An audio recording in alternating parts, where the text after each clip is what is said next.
Hi, I'd like to talk about the quark model proposed by Dr. Murray Gell-Mann that explains the baryon particles that we've observed through the standard model. And in the standard model, all baryons are made from combinations of 6 possible quarks. And they get their name from a line from Finnegan's Wake. 3 quarks for Muster Mark, sure he hasn't got much of a bark, and sure any he has, it's all beside the mark. And there's some debate on, is it quark, is it quark, is it quirk, is it quirk? It's quark because that's how Murray Gell-Mann pronounced it. He came up with it, so that's the way it is. Now, quarks all have a spin 1/2.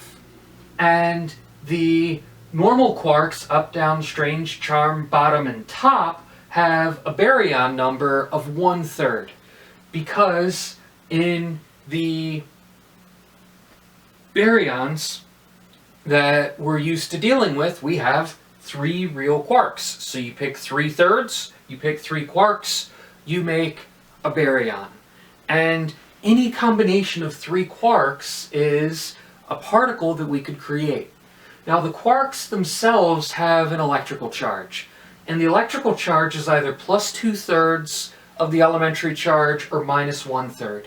So up, charm, and top quark all have a charge of plus 2/3 of the elementary charge, and down, strange, and bottom have a charge of minus 1/3 of the elementary charge.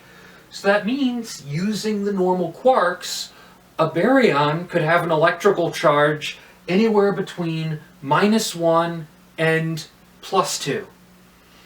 Now, taking a look at other possibilities, if I have a -1/3 and 2 +3rds, that would give me a charge of +1. If I have 2 -1/3 and a +2/3, that gives me a charge of 0. So to make a proton is 2 up quarks and a down quark. A neutron is 2 down quarks and an up quark. And any other type of matter that we could form are from these various combinations. Now, the mesons are a combination of a quark and an antiquark. And with the antiquarks, the charges are flipped. So instead of an up quark having plus 2/3 of an electrical charge, an anti-up quark has an electrical charge of minus 2/3.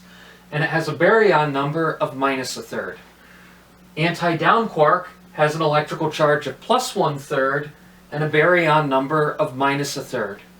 Now strange, charm, bottom, and top have a special charge associated with them.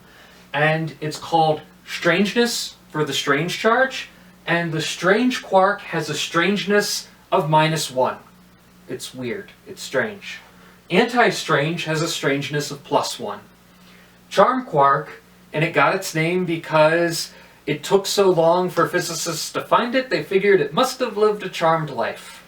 So charmed quark has a charm charge of +1, anti-charm quark has a charm charge of -1.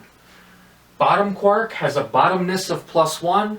Top quark, which was the most recent quark to be discovered about 25 years ago, has a topness charge of +1.